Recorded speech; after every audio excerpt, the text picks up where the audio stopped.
Hi friends, host Eric here. Very frustrated at some data loss we just had. Delilah and I recorded for quite a while and we lost all that data. Like 15 minutes. I wasn't super happy with it anyways because I'm super, like, my mind's in a different spot right now. And, like, I was having such a hard time remembering your 8 things. And, like, I remember one time you said those 8 things to Ricardo and, like, he kept being like, oh, what was that? Like, what was the 8th one? And I'm like, I know, like, why don't you remember it? And, like, right now that's how I'm feeling with myself. Like, why can't I remember? I think it's because my mind's I was, interrupted by doing all those projects in my room, and so I wasn't super happy with it anyways. I'm just kind of annoyed at the time thing. So I'm going to just pick up where we left off, which was on the issue of what your experience is. How do you know whether you like something more or like something less, or what your experience is when you're doing something you enjoy? Okay, well, one way I know I like something is, like, how easily I get over it, like, or how easily I get bored with it. Like, I'll notice, like, certain things, I can't really think of any examples, like, maybe cleaning, maybe, like, organization, maybe studying. I'll enjoy it for the first few minutes, and then I'll be over it, unless it's a different, like, a rare occurrence where I'm just, like, feeling in a cleany mood, which is kind of right now, but and I know I like something a lot if I feel very content and very, like, I really hope this never ends, like, the thought of, like, I don't know, me having to, like, stop what I was doing or, like,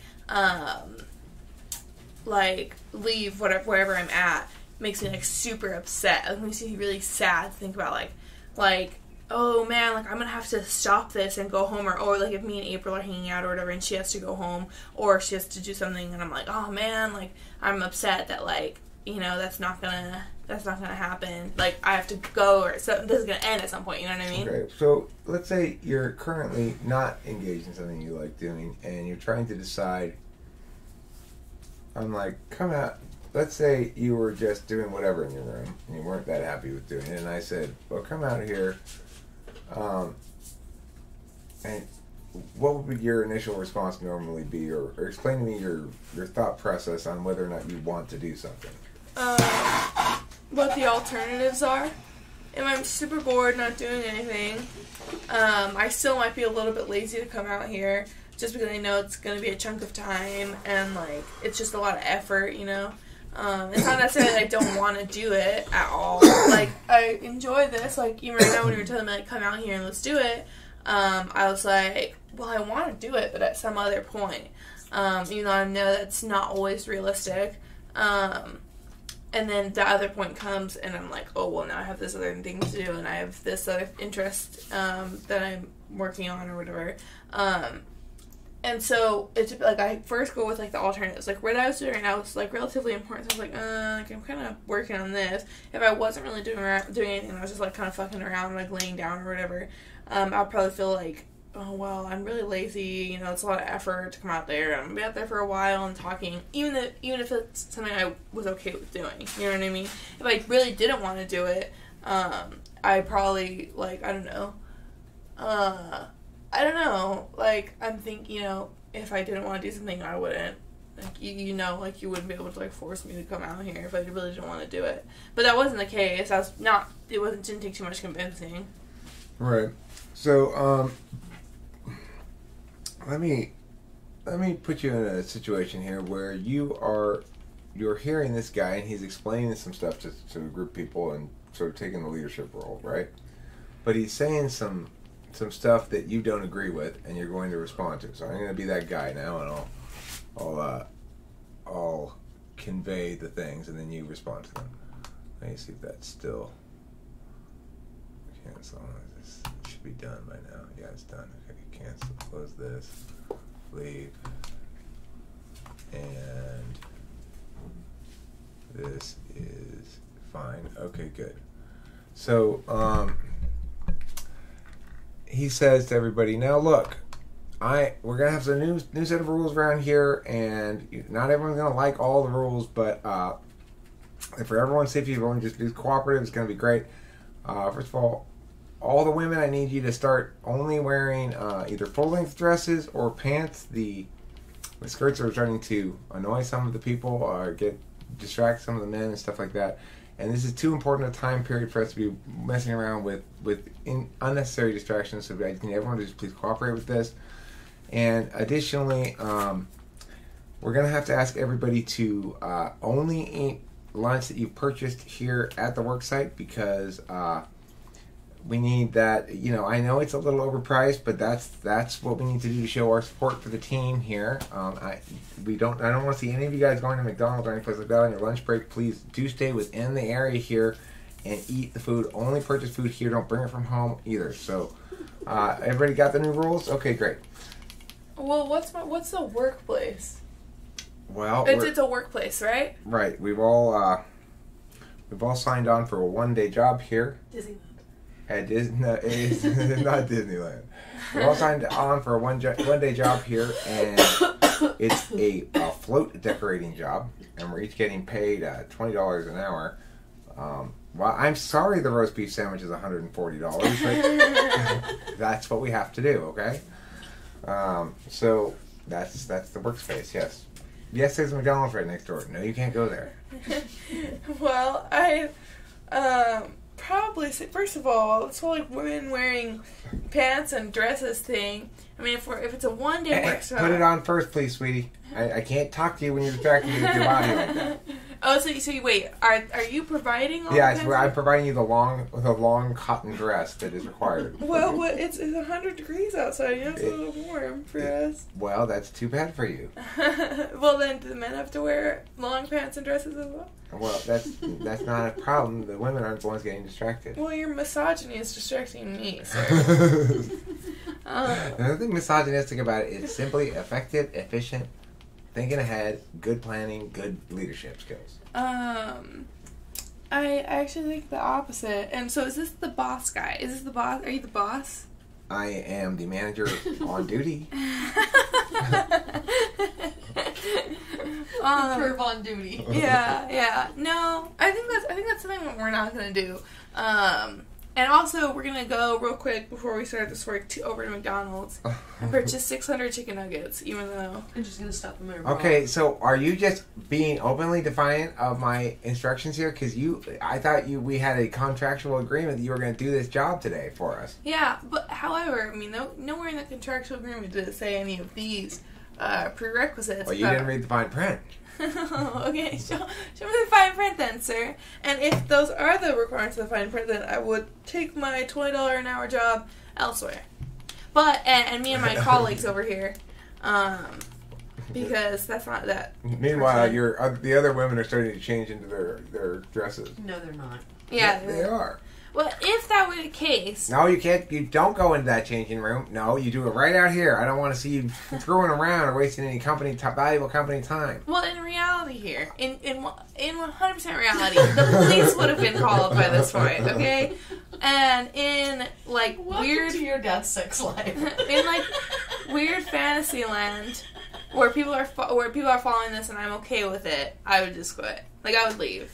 You know, like, my time is worth more. I wouldn't have picked this job up in the first place. Alright, fine. But what if, the other people really want to defy them or make the arguments against this, but they don't want to lose their job, and they're asking you, can you be our advocate and explain why we shouldn't have to do this, but we should still keep our job? Well, yeah, I mean, like, normal, 21st century working laws and shit. Are these not present in this world? I have the workplace laws posted as I'm required to do. Okay, there's no law precluding me from requiring employees to wear uniforms. Oh, that's a good. But okay. What my question is here is the intention of these uniforms are not because of any sort of danger. That all of the men are in uniform approved garb. And what garb is it? Long pants and dresses as well. It's long pants, short pants, tank tops, t-shirts, or basically anything. Okay, so then I think I'd say the women can wear the same thing. We have a different dress code for men and women. There's nothing precluding that. That's it. That's perfectly acceptable. You have different uniforms for men and women. Obviously, you're not going to put a man in a dress. I think we should require all the men to wear dresses now. I think we should have a day of switching the men and women. Okay, well, maybe when you open your own float decorating company, you can have that day. How about that? Well, okay. The thing is the uniform argument is harder to tackle. I mean, if you had phrased it as, you can't wear shorts and tank tops because of the dangerous flowers that might spill all over your skin, that would be a different, like, it would be harder to argue against that. But because he's saying it's distracting, that's more of a whole, like, issue, like, what's the word? Like workers' union kind of issue. Like, just kind of like, that's, you can't have, like, you can have protective dress codes. We can't have, like, sexist dress codes like that where the men can wear wife beaters and the women can't even wear, short sleeve shirts. But the whole lunch thing, definitely, I'm pretty sure that's not allowed. I mean, I understand, like, a whole, like, oh, you have to eat from the cafeteria here, but the cafeteria is free or whatever. But, so let's say the issue was up for debate in legislation as to whether or not it ought to be allowed for companies to force you to eat at their store and charge $140 for a roast sandwich.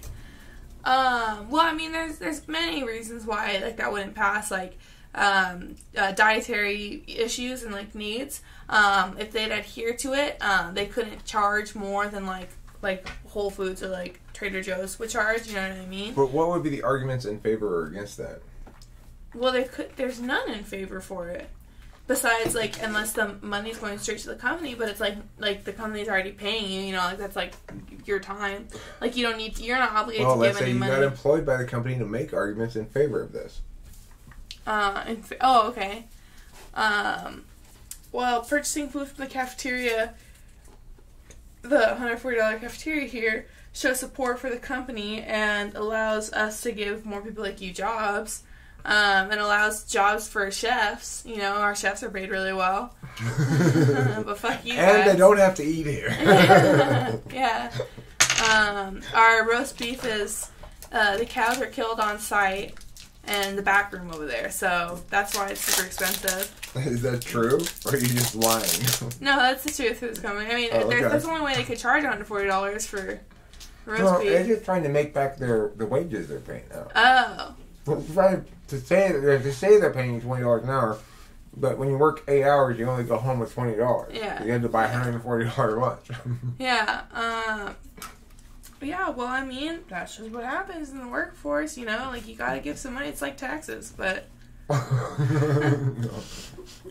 this is just socialism in one workspace. And what if I say, but those companies don't have the right to demand that you eat there?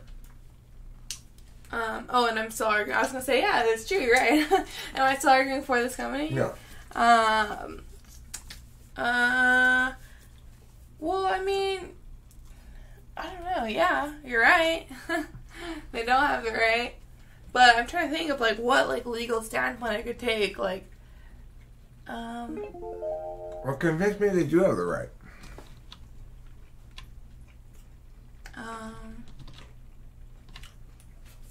I mean, they really could, like, they want you to stay on site for your lunch. They don't want you to leave the site. They want you to socialize with people. You're also forced to socialize if you go into the cafeteria, buy $140 of roast beef.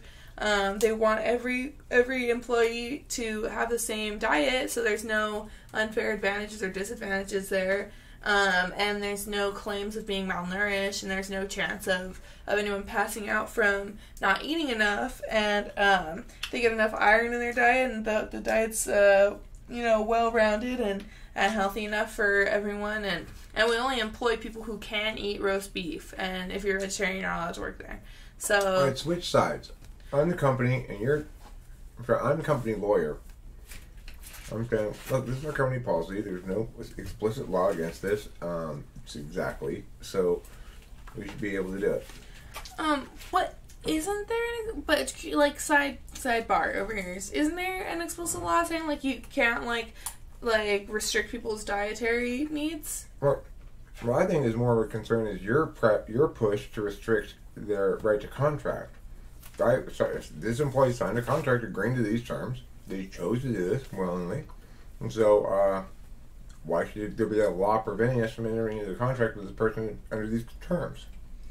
Well, I think in the contract you should be able to provide the option and like preference of buying it. Well, that's very nice that you have an opinion about it, but this isn't your company to set the terms for, so this is what we think we ought to do is protect people's contract rights. But you're not necessarily protecting contract rights there. You're just protecting like a, what's the word, dictatorship in your how people eat. Like, Oh, if you buy a TV on credit, you're signing a contract that is like a dictatorship, right? You have to pay every month so you keep your TV, or else they'll repossess it. no, because you're getting it's a mutually beneficial agreement there. You're getting your TV, and the company's getting money. In this situation here, they're getting shitty roast beef, and they're paying 80% of their income of that day to you, and you're restricting dietary. Or you could say they're getting a full 20% of their income. They should be getting the full. It should be. I mean, the only money that should be forcefully taken out of their paycheck, which I'm not going to get too into it, is the taxes. And no one else, like the company, shouldn't be able to take the money out without any sort of, pre-consensual agreement. Look, I've talked to the employees, and they all understand that the paper they sign. Now, at least for sure, they all understand the paper they signed commits them to buying lunch here. So that means they're contractually obligated. It means we have an obligation to fulfill the contract by providing this $140 roast beef sandwiches, which we do. No one's accused us of not providing the sandwiches, okay? Nobody's accused us of that. So why should only one of us get the contractual benefit?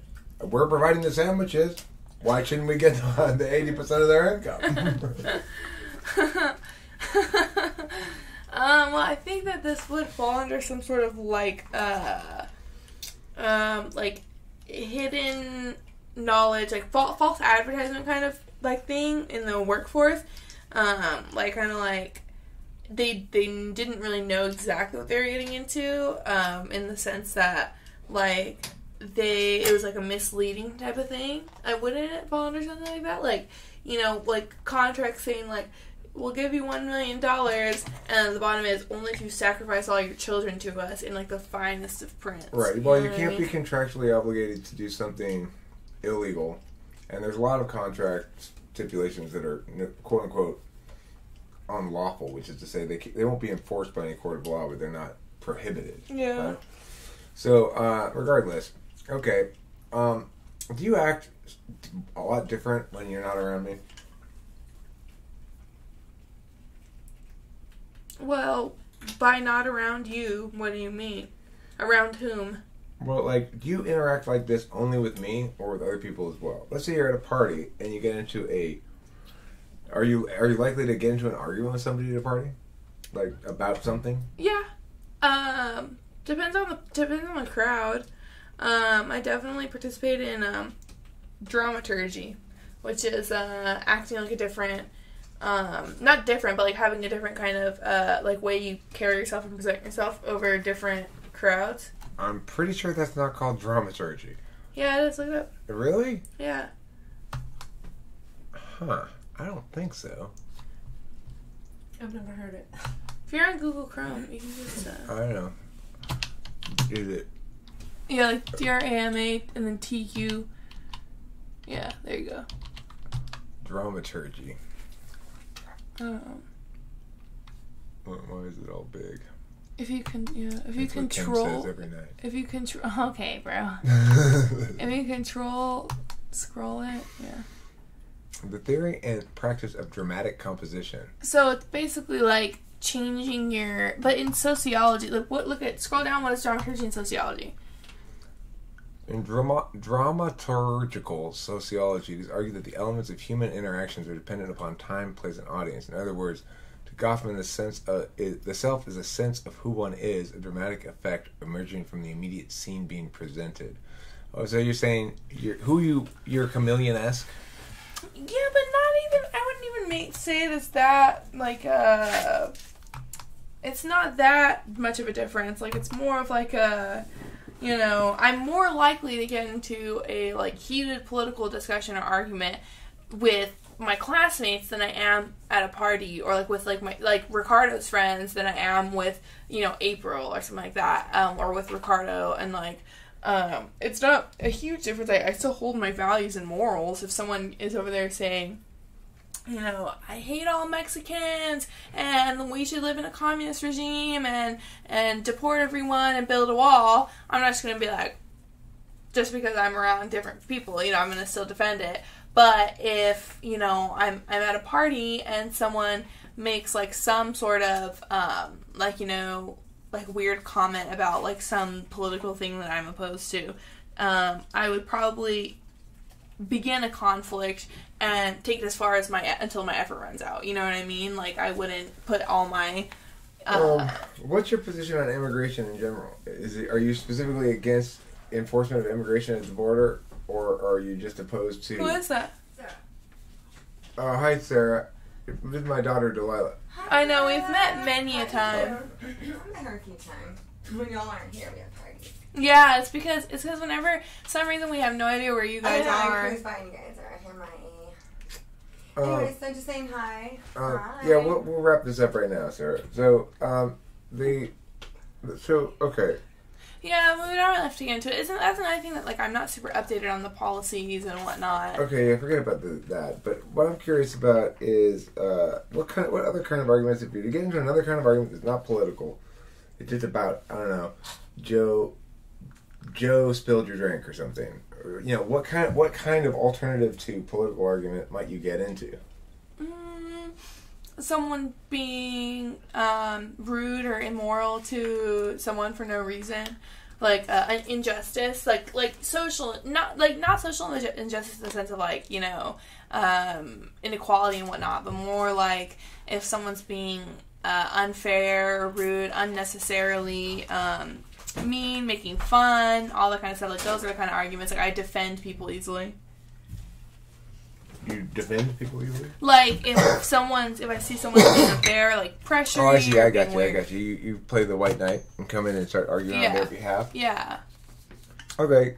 Well, anyway, the thing is, I don't care what type you are at all. I think, my point is, and I would guess that you would probably say something equivalent. I don't know. Yeah, well, the thing is, I really don't care.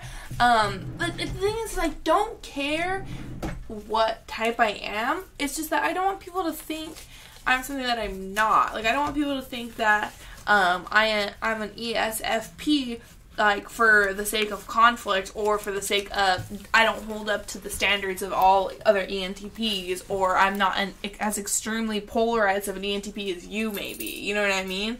I think people are closed-minded and see that you may have had some bias in typing me, and that gives them some sort of bias in typing me the opposite way. And they're thinking, like, oh, because Eric is an ENTP, and he must think Delilah's an ENTP, she must not be, because she's exhibited two qualities of an ENFP or an ESTP, or, you know, whatever other type that I may have exhibited some sort of qualities of, and whatever, you know, I might have done so as well, but I mean, I'm very secure in what I know. I know that, like, you know, like, school admitted, like Myers-Briggs personality tests don't necessarily mean, like, all knowing truth. However, I've taken 3 separate psychology classes and come out with the ENTP on all 3, not saying, like, it's, like, you know, that's, like, a know-all of everything. But I took one in my junior year of high school, one in my senior year of high school, and one in my junior year of high school, and then 2 in college at different points. Because I'm a psych major, so I have a lot of, like, Myers-Briggs personality and like, test stuff. Like, we learned about it. Right. So the thing is, what else is there to say? I mean, the reason I think we're both disturbed or concerned by the same thing, which is that it's just so obviously not the case. Yeah, well, that's the thing too. It's like the way I see people who, and, like, I don't know it as much as you do, you know. That's another thing. Is like I can't necessarily definitively say that I'm, you know, like, I can definitively say I'm an extrovert, and I can definitively say, like I know I am so similar. I have such a similar viewpoint on life that you do, and like I act in similar ways, and like, you know, you and I have such a unique relationship because we are so alike, you know what I mean? That I know like I'm not certain things. But the thing is like I can't know enough about it to type myself, but it's like not, I'm just like, every time I learn more about like ESFPs or like ENFPs or like people who are feelers, rather than thinkers, it's like, this doesn't sound like me, you know what I mean? And if it is, like I've been saying this, you know, like if I am on like a scale that's closer to feeler than thinker, or like, you know, like necessarily not like all the way over here on the T scale, but closer to the middle, is because there are two things. Number one, I'm a girl, and number two, I'm a young girl, and I'm a very emotional person in general. And that might mean that I have a very feely or emotional perspective on things, but I don't think that necessarily makes me an F. Alright, I mean, I'm pretty emotional too. Yeah.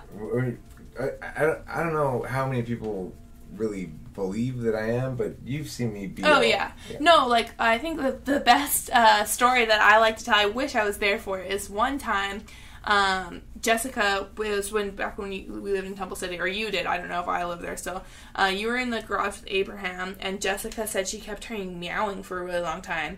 And it's gonna make me cry right yeah, now. I know, me too. And then I guess she like went over there, and Dixie was stuck in the fence. Our old cat Dixie had like her paw stuck in the fence. She was hanging off. And so Jessica went to go tell my dad, oh, hey, Dixie's stuck in the fence. And he got up and he was like, Abraham, find the saw, get the saw. Like yelling at Abraham to get the axe or the saw to like break down the fence board. And he was taking like 5 seconds, so my dad ran over there to get Dixie out, and the way Jessica describes it is he rips the fence post out of the fence and gets her out of there, you know what I mean? Because he was like and he was crying. Jessica said he was crying about it, and that Abraham had taken like 2 seconds to like look for the axe or like the saw or whatever, and in that time my dad had booked it over there crying and ripped the fence post out of the fence. And it's like, you know, obviously it was super emotional in the moment, and I probably would have done the exact same thing like, when that kind of stuff happens, like, you know, like that is very... What I did was break the wooden fence board, which was old anyway, so it was easy enough to break. It wasn't some sort of feat of strength. But the thing is, it did make me very emotional to see the cat stuck there. Yeah. Like that. So the last thing is, did I talk to you about the bias-counter-bias thing? Your interpretation is that they assume because I'm biased, that they have to counter-impact that bias. No, you didn't talk to me. I did not talk to you about that, right? You and I had the same fucking interpretation of it. Interesting. Alright, thanks for watching. Peace out, as the young people say.